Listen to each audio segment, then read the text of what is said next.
नमस्कार दोस्तों, हिंदुस्तान उदय YouTube platform पे आपका बहुत बहुत स्वागत है। मैं हूं प्रदीप डवास। दोस्तों, राहुल गांधी हरियाणा आए। हरियाणा आने के बाद उन्होंने तमाम वो बातें कही जो वो लगातार अपने कार्यकर्ताओं को, नेताओं को बोलते आए हैं। राहुल गांधी कहते हैं कि फूट बर्दाश्त नहीं होगी और गुटबाजी सहन नहीं की जाएगी। लेकिन हरियाणा में क्या राहुल गांधी की ये धमकी, राहुल गांधी की ये चेतावनी या राहुल गांधी की ये सलाह काम करेगी? ये बड़ा सवाल है और लगातार ये सवाल उठाया जा रहा है, क्योंकि कांग्रेस का हरियाणा में जो इतिहास रहा है वो आप और हम सभी जानते हैं।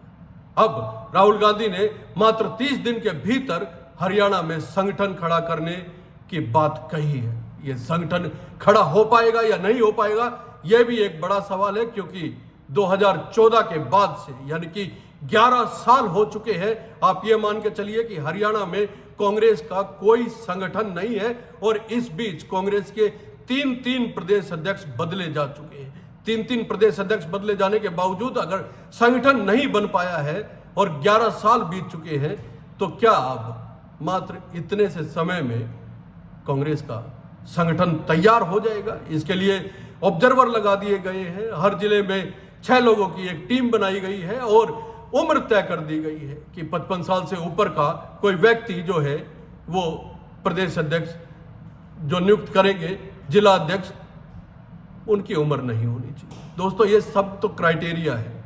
क्राइटेरिया तो जब फुलफिल होंगे जब नेता मानेंगे। नेता कैसे मानेंगे, ये बड़ा सवाल है, क्योंकि 2014 में जब फूलचंद मौलाना को हटा के अशोक तंवर को प्रदेश अध्यक्ष बनाया गया था, उस समय भी अशोक तंवर की ओर से सूची सौंपी गई थी और वो सूची कभी जारी नहीं हो पाई। इसके जारी ना होने की वजह भी ये है कि कांग्रेस के एक गुट ने ये कहा था कि उनकी सलाह नहीं ली गई, उनसे पूछा नहीं गया कि जिलों में अध्यक्ष किसको बनाया जा रहा है, ब्लॉक्स में अध्यक्ष किसको बनाया जा रहा है। इस तरह से एक गुट को इग्नोर किया गया। ये भूपेंद्र सिंह हुड्डा गुट का आरोप था।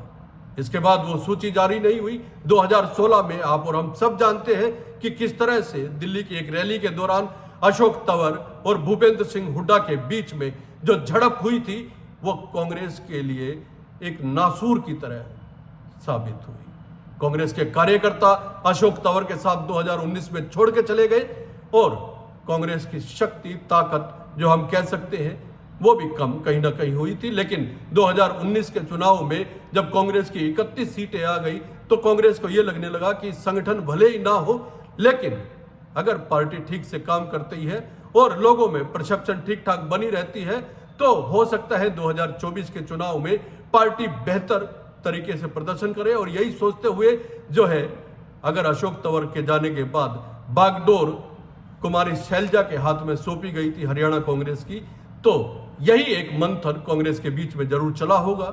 लेकिन यह मंथन भी काम नहीं कर पाया और कुमारी शैलजा भी अपना संगठन खड़ा नहीं कर पाई।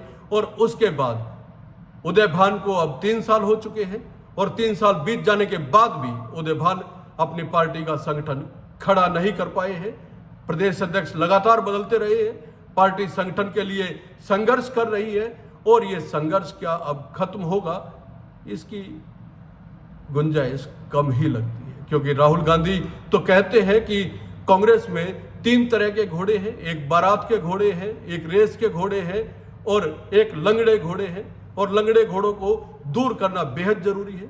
ये लंगड़े घोड़े कौन है, पहले तो सबसे पहले इनकी पहचान करनी जरूरी है, क्योंकि कह देना आसान होता है कि लंगड़े घोड़ों को दूर करना जरूरी है, लेकिन लंगड़े घोड़ों को दूर कौन करेगा, यह भी बड़ा सवाल है। लंगड़े घोड़े तो 2024 के विधानसभा चुनाव में भी सामने आए, जब लोकसभा चुनाव में पार्टी ने 10 में से 5 सीटें जीती। हम आपको बताएं कि 2019 के लोकसभा चुनाव में कांग्रेस ने 10 की 10 लोकसभा सीटें हारी थी, लेकिन 2024 के लोकसभा चुनाव में कांग्रेस ने भारतीय जनता पार्टी से 10 में से 5 सीटें वापस ले ली थी। उसके बाद यह लगने लगा था कि कांग्रेस की एक हवा है, कांग्रेस के प्रति लोगों का परसेप्शन बदल चुका है, मन बदल चुका है और कांग्रेस इस बार सरकार बनाने जा रही है। आपको याद होगा 8 महीने पहले जब विधानसभा के चुनाव हुए, तो परिणाम घोषित होने से पहले लगभग हर सर्वे में यह कहा गया था कि कांग्रेस इस बार 65 या 70 के आसपास 90 में से सीटें विधानसभा की जीतने जा रही है। लेकिन हुआ क्या? हुआ यह कि कांग्रेस की आपसी गुटबाजी, आपसी खींचतान और आपस में कोऑर्डिनेशन, समन्वय नहीं होने की वजह से कांग्रेस लगातार तीसरी बार हरियाणा में विपक्ष में बैठने को मजबूर हो गई। यही हाल अब भी है। 8 महीने बीत चुके हैं, चुनाव हुए, लेकिन पार्टी अभी तक नेता प्रतिपक्ष का चुनाव नहीं कर पाई है। इससे बड़ी विडंबना नहीं हो सकती है दोस्तों कि एक पार्टी जो मुख्य विपक्षी दल है उसके विधानसभा में नेता ही नहीं है। विधायक किस तरह से जनता की आवाज उठाएंगे, ये सोचने वाली बात है।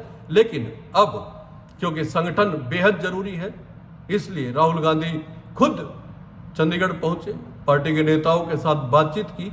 लेकिन ये बातचीत दोस्तों ऐसा नहीं है कि पहली बार हुई है। इससे पहले भी हार के कारणों को लेकर भी बातचीत हो चुकी है। और सबसे महत्वपूर्ण बात यह है कि हार की वजह अपने सिर पे लेने वाला उन बैठकों में कोई नहीं था। अभी भी यही हुआ। एक नेता ने राहुल गांधी के पहुंचने पर परसों यह कहा कि जीत के लिए तो सभी जिम्मेदार हो जाते हैं, लेकिन हार की जिम्मेदारी कोई नहीं लेता। इसके बाद राहुल गांधी ने बड़ी महत्वपूर्ण बात की जो अंदर से निकल के आ रही है। राहुल गांधी ने यह कहा कि हार की जिम्मेदारी लेने के लिए राहुल गांधी है। मतलब अभी भी राहुल के मन में कहीं ना कहीं यह बात तो है कि पार्टी में जीत जाते हैं तो सभी श्रेय लेने आ जाते हैं, लेकिन हार की जिम्मेदारी कोई नहीं लेता है। इसकी जिम्मेदारी सिर्फ राहुल को लेनी पड़ती है। तो राहुल गांधी का हम कह सकते हैं कि एक किस्म से साफ नियत है कि किसी भी तरह संगठन तैयार हो, क्योंकि पार्टी में इस वक्त कार्यकर्ता नहीं है, नेता नहीं है, पदाधिकारी नहीं है। और अगर कोई पार्टी के साथ जुड़ा हुआ है तो वो कांग्रेस के साथ नहीं जुड़ा हुआ है। हम ये कह सकते हैं कि वो किसी नेता विशेष का समर्थक जरूर हो सकता है। तो समर्थकों के सहारे तो पार्टी नहीं चलती है। पार्टी चलाने के लिए तो संगठन होना चाहिए। आपने देखा होगा विधानसभा चुनाव के दौरान एक तरफ भारतीय जनता पार्टी थी जिसके प्रदेश अध्यक्ष ने चुनाव लड़ने तक से इनकार कर दिया था, यह कहते हुए कि अगर वो चुनाव लड़ेंगे तो फिर पार्टी का चुनाव कौन संभालेगा। लेकिन कांग्रेस के प्रदेश अध्यक्ष उदय भान तो खुद चुनाव में उलझ के रह गए और यहां तक हुआ कि वो अपना चुनाव हार गए।